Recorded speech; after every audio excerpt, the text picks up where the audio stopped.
Good day po, teachers! Welcome back po dito sa Learning Pal kung saan po tayo nag-share ng latest DepEd news and updates and free learning resources. So ito nga po, nalabas na po itong EDCOM report regarding po sa status ng different aspects po ng ating education sa Philippines.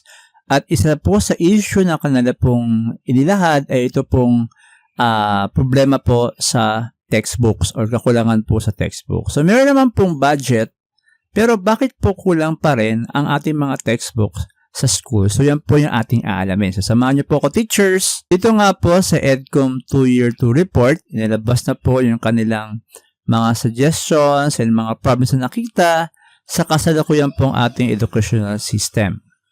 At makikita po natin sa report na sa basic education ay meron pong problem sa learning resources, especially po sa mga textbooks. So nakalagay po dito, significant challenges in textbook procurement with only 27 titles acquired in the past decade. This shortfall has led to the chronic underutilization of allocated funds, leaving only grade 5 and 6 with complete sets of books. So this is very alarming because meron po tayong funds, may budget, kaya lang hindi po talagang nagamit. At ang resulta po na yun ay meron pong kakulangan sa textbooks. So ang tanong na lang po is saan po ba ang problema? Or ano po ang mga naging hindrance? Bakit po nagkukulang yung ating mga textbooks?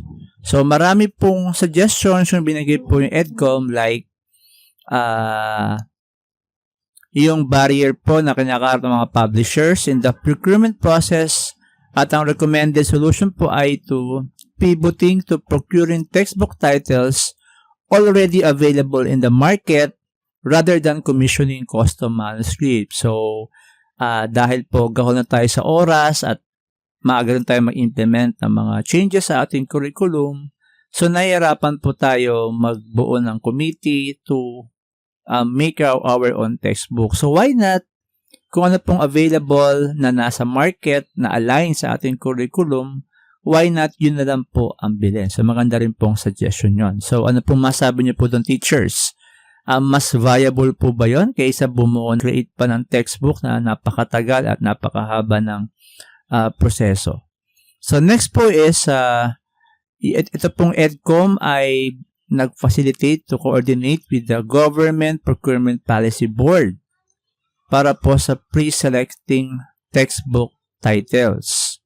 So, hopefully, maging ano po to, mabuo po para po or magkaroon ng magandang coordination para sila po kasi yung mag-coordinate for pre-selecting textbook titles kung saan po mamimili. So, next po is, asa na po ba yung mga books na ina-expect po nating darating sa ating school? So, punta po tayo sa graph na pinakita po actually ni Congressman Roman Romulo sa kanyang speech sa Congress. So, ito po yung status of procurement grade 1 textbook and teacher's manual. And then, ano na po nangyari? Ito po yung by region. And then, asa na po itong mga books. So, mapapansin po natin na ito pong reading and literacy lang po ang 100% delivery sa NCR. At sa Bicol region, wala pa pong nadideliver na books. Kung isipin po natin, nag-start na po ang matatag curriculum. For grade 8 po is very good po dahil lahat po ng books ay na-deliver.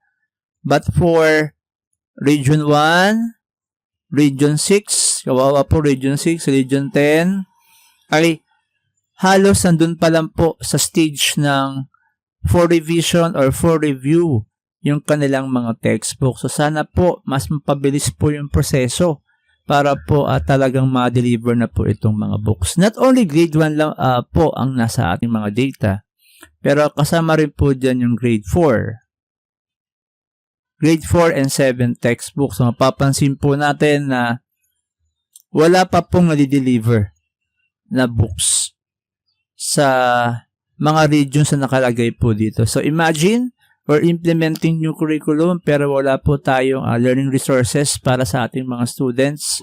So talagang challenge po yan, no, sa ating new administration and also sa ating mga teachers na nagpo-provide ng mga resources para sa kanilang mga students. So yun po teachers, no. So sa tingin po ninyo teachers, ano po kayang reason bakit po kaya nagkakaproblema yung pag-deliver ng ating mga textbooks? So sa procurement process, sa delivery process, at sana magawan po ito ng paraan para makatulong po sa learning loss na nawawala po at sa learning gaps na meron po sa ating school. So yun lang po mga teachers. Thank you po for listening and I hope mag-comment po tayo sa comment section para malaman po natin yung mga different opinions regarding po sa kakulangan po ng textbooks. So please subscribe po for more data and updates regarding po sa EDCOM report and for DepEd news and updates. Yun lang po at maraming salamat.